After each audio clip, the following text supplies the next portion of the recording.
This is the Salomon S-Lab Ens Ultra 8. This is the Salomon Sense Ultra S-Lab. This is the Salomon S-Lab Sense Ultra 8 running vest. Camp G-Comp warm gloves. And the Arc'teryx Norvan SL Hoody. Topo Athletic MT-3s, which I don't like. Yeah. Running out of battery here. Subscribe.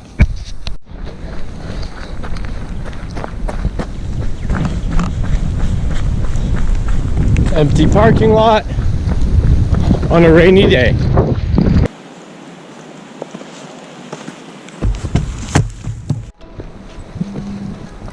So it's a rainy day here.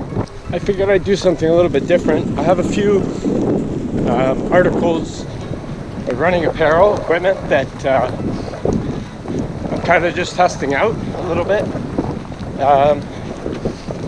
Yeah, so I've got one run kind of in each of them, and I just wanted to do a little bit of first impressions, but I didn't want to do them in separate videos because I'd have to ramble a lot.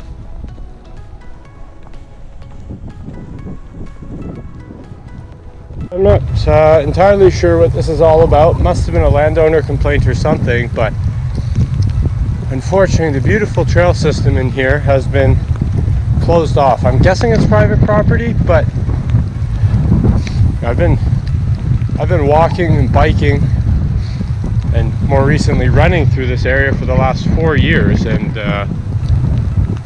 not too sure what this is about. I'm gonna go check the other way and see if it's open. Over there is another trail. So I don't know if you can see, but I wouldn't say bucketing, but it's definitely raining hard right now. I'm a little sluggish today. Usually I run at the end of the day after work, and I'm warmed up from work. I've been on my feet for already 9 to 10 hours. I get home and I immediately go for a run. I feel like I'm good to go after a full day at work. Sometimes I'm tired, I gotta push myself, but you get going and that's that. But alright, this is the morning now. We'll see. Yeah, so I'm not sure what this is about, but they've closed the whole thing off. Very disappointing. So disappointingly, to get around that closed trail section, I now have to run about 5 kilometers on the side of a secondary highway to get to the adjacent trail system. It's just on the other side. So that's a pretty big loss. I'm pretty disappointed about that. I really like that trail. Back at the empty parking lot. I'm not really sure what's going to become of this parking lot because the trail goes absolutely nowhere now. Quite sad. So I guess I'll head west on the side of the highway here.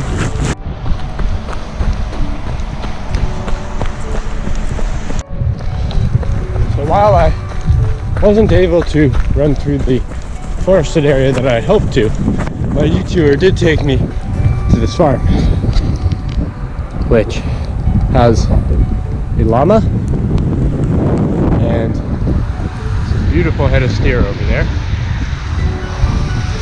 And they're out here enjoying the rain as I am.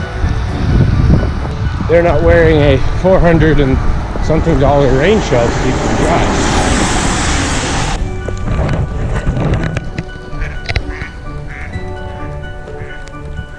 I just interrupted their bath.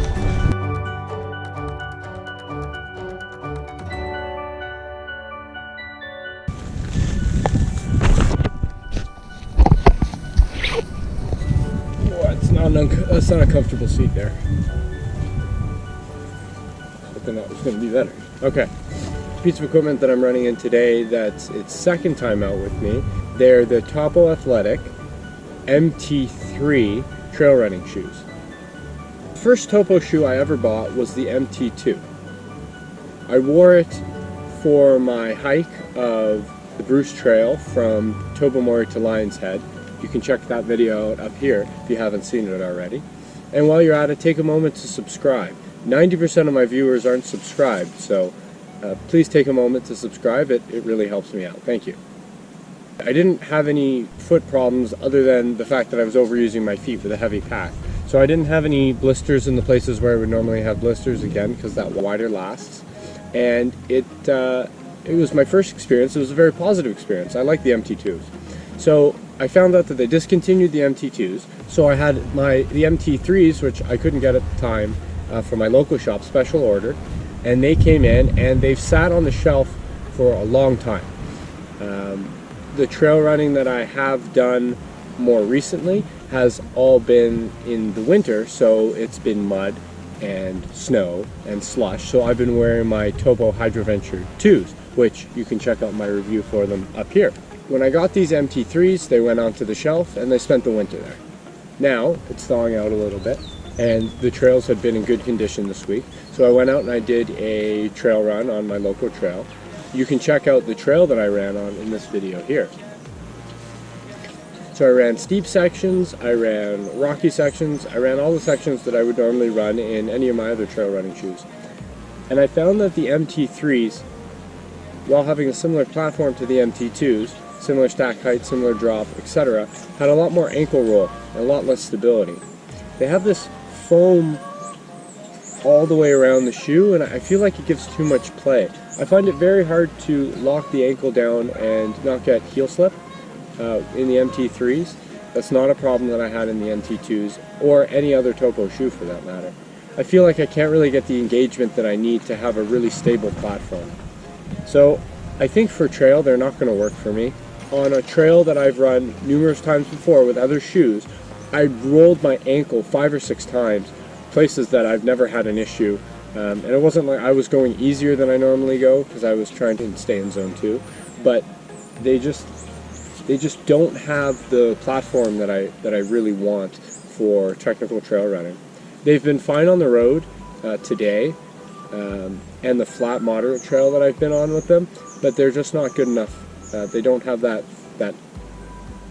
performance fit that's required for more technical trail running. Another article that I have been wearing all winter are these camp gloves. These are the Camp G-Comp warm gloves. They are a 2-piece glove. They have this over mitten, which is waterproof material filled with, I believe it's Primaloft, and they're fairly warm. The shell is fairly water resistant. I've been running in the rain. And the shell material has proven to be quite waterproof, or at least highly water resistant. So they've done a fairly good job of keeping my hands dry, and I've been out in the rain for about 45 minutes now. My hands are dry.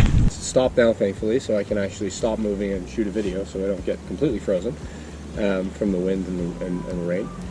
But they do a good job of keeping the water out. They breathe fairly well, actually, and I found that I can handle a lot of wind with them. Where the mitt comes off, of course, but this material here is fairly windproof, and this material here is fairly windproof.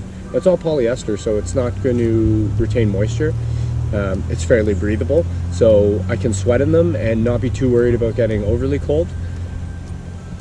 And it's nice to be able to moderate my temperature really easily just by flipping through the few different configurations I can have with this.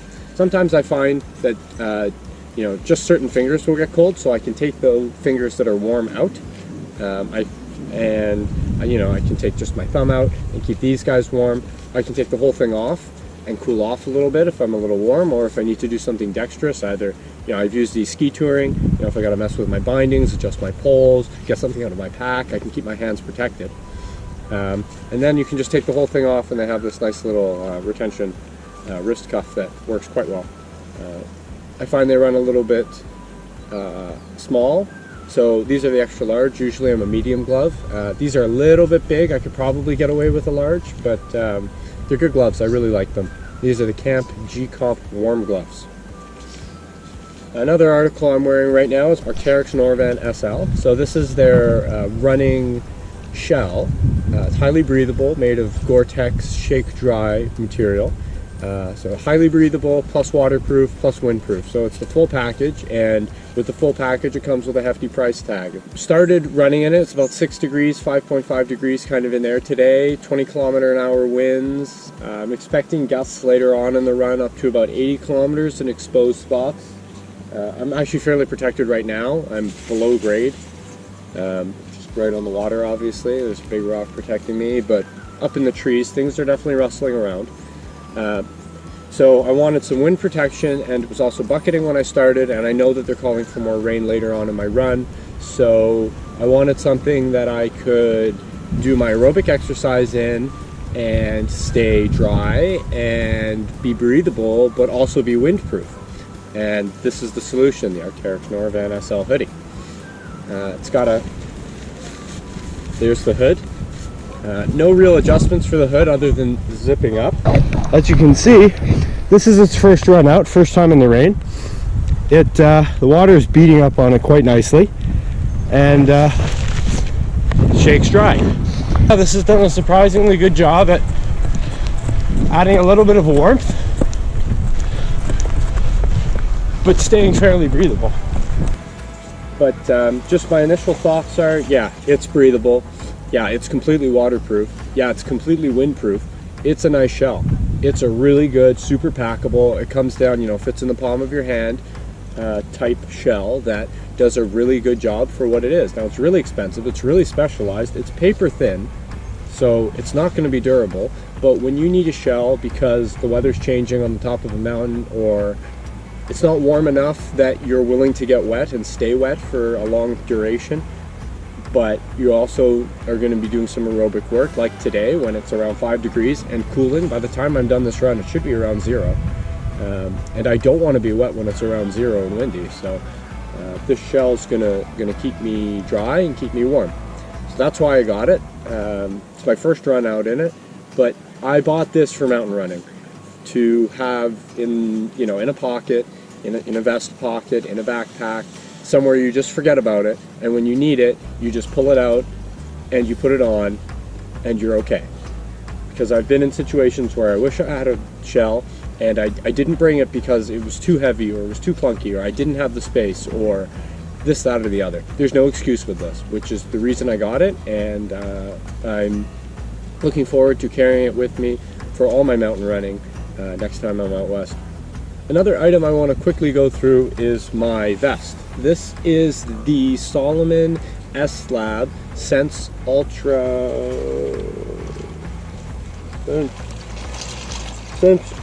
8. This is the 8-liter version, and I've been running with this vest. For about 9 months now. I've taken it basically on every run I've been on since I bought it.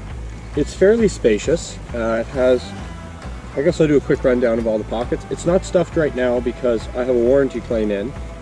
It had a manufacturing defect where this pocket failed. It's got 2 pockets right here for the 500 milliliter Hydro Flask, soft flasks. They slide in really nicely, and the nipples are just kind of, you gotta bend your neck down and you can reach them. I got the extension straws and they were too long. They're kind of like up here, so I can either cut them down or just leave it as stock, which I think I'll probably just leave them as stock. They have these 2 stretch pockets here in the front, one of which, as I said, is broken. It's got a hole in it. But as you can see over here, I've stuffed a lot of stuff in these guys. Right now, all I have in here is a buff for my ears, in case it gets windier. But I can put these gloves in here, and the buff. And yeah, you can stuff a lot of stuff in there. So the back has this large pocket here, which right now I have a Patagonia R1 Tech face in, just in case I get cold, or I thought it was going to be colder and windier here, but the water's actually warm. So anyway, large storage spot in the back. Then it has this smaller pouch just below. Actually, it's probably secured right now by my quiver. So the quiver, this guy right here, holds 2 Z-style folding trekking poles, and what it also can hold is the GoPro, which I'm recording on right now. So I slide that guy in there, and it's on my back out of the way. It's not bouncing around in front of me. It's a nice setup. But below the main compartment, there's another smaller compartment that has another stretch compartment. Has a bunch of little dividers in it. I think those are for gels. I am not a gel guy because I'm not that cool. Yeah. Yeah, so it's got some zip pockets here. It can fit a small wallet, some credit cards, some cash. I put emergency batteries for my headlamp and the GoPro go in here. They zip closed. There's a zip pocket up here which I keep some gummy bears in just in case I need a sugar rush. Came with a whistle, which I've never used. Kind of useless. Yeah, it's got the shock system in the front, which does a nice job of cinching everything down. I have it open all the way right now because having the back compartment full really pulls everything tight, so it doesn't really bounce around too much. Plus I don't have any water, so there's not much weight in it at the moment, so it doesn't bounce that bad. Alright, I'm gonna keep running. That's 20 minutes of my life I'll never get back. Watch my videos, please subscribe. I need subscribers. 90% of you aren't subscribed. Subscribe.